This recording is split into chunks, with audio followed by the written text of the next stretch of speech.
ڕۆژاوای کوردستان لە نێوان پلانی تاران و مۆسکۆدا و لە پەراوێزی ماراسۆنەکەی نەسر حەریریدا.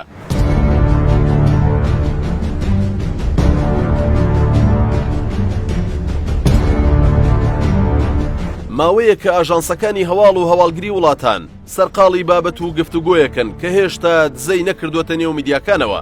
ئەویش ئەو ناکۆکیەیە کە لە نێوان لایەنە کوردیەکانی سووریادا دروست بووە بەهۆی سەردانەکەی سەرۆکی ئەیتیلافی سووریا بۆ هەرێمی کوردستان.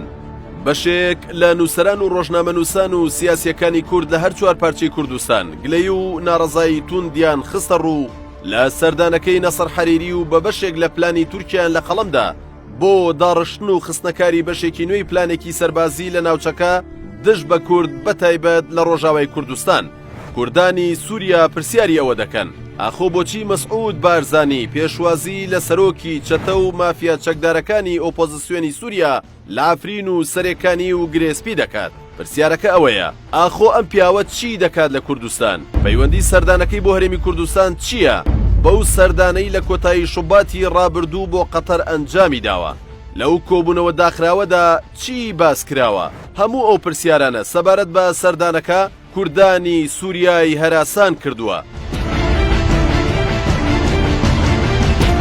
چاودێران ئێستا باز لەوە دەکەن ئەم سەردانە ئاماژەیە بۆ شکستێنانی گفتوگۆی کوردی لە ڕۆژاوای کوردستان و پێیان وایە ئیدی کاتی ئەوەیە پلانی بی بخرێتە کار. بەڵام ئایا کەس دەزانێت پلانی بی چییە؟ کاتێک سەرۆکی ئەیتیلافی سووریا لە گەشتێکی موشک ئاسادا سەردانی تورکیا قەتەر کوردستان دەکات، واتای ئەوەیە سەردانەکەی حەریری بۆ نێوماڵی کورد لە هەرێمی کوردستان پەیوەست نییە بە پرسی کورد لە سووریا. ئەم سەردانە پەیوەست نییە بە ئافرین و سەرێکانی و گرێسپیەوە، بەڵکو کۆی گفتوگۆ داخراوەکان پەیوەستن بە هەموو سووریاوە نەک بەشێکی ئەو وڵاتە.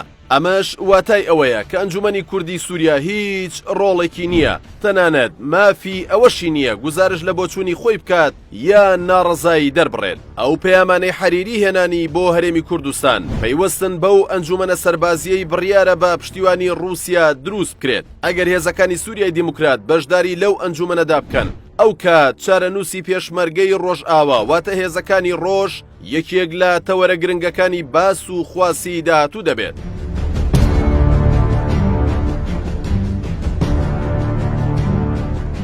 چاودێران و ئاگایانی دۆخەکە پێیان وایە هەوڵێکەیە بۆ ئەوەی هێزەکانی ڕۆژ لە بری هێزەکانی سووریای دیموکرات بەشداری لە ئەنجومەنە سەربازیەکەدا بکەن کە بڕیارە رووسیا گڵۆپی سەوز بۆ دروستکردنی هەڵبکات. بەڵام پرسیاری جدی ئەوەیە ئایا ئەمریکا بەو چارەسەرە ڕازی دەبێت کە رووسیا و تورکیا دەستیان داوەتێ و دەیانەوێت بە دروستکردنی ئەنجومەنێکی سەربازی دۆخی سووریا کۆنتڕۆڵ بکەن؟ ئێستا با بگەڕینەوە بۆ گفتوگۆی نێوان لایەنە کوردیەکان لە ڕۆژاوای کوردستان لە سووریا کە پێدەچێت شکستی هێنابێت. ئایا کار بە پلانی بی دەکرێت کە بە جۆرەی پلانەکە دەبێت هەموو هێز و لایەنەکانی سووریا بە ئۆپۆزیسیۆن و دەسەڵاتەوە لە یەک پاکێج و یەک ئەنجومەندا کۆ بکرێنەوە؟ ئێرانیش یەکێکە لە بابەتە هەرە گرنگ و سەرەکیەکانی پلانەکە و نازاندرێت تا چەند ڕازیە بەوەی هێزەکانی سووریای دیموکرات بچنە پاڵ ئەو ئەنجومەنە سەربازیەوە. هەر لەو چوارچێوەیەدا چاوەکان لەسەرەوەن تاران و مۆسکۆ کامیان دەتوانێت شکست بەوی تریان بهێنێت لە کاتێکدا مۆسکۆ خواستێتی هێزەکانی سووریای دیموکرات بەشێکی گرنگی ئەنجومەنە سەربازیەکە بن. لەوانەیە کوردانی ڕۆژاوای کوردستان تەنها لە بواری سەربازیدا لە یەکتری نزیک ببنەوە. لەو لاشەوە ئاخۆ هێزەکانی سووریای دیموکرات کە ئامادەیان بۆ گفتوگۆ و دانوستان دەربڕیوە لەگەڵ ڕژێمەکەی سووریا لەلایەک و تورکیاش لەلایەکی دیکەوە چی دەکەن ئەگەر پلانی بی ببێتە بژاردا؟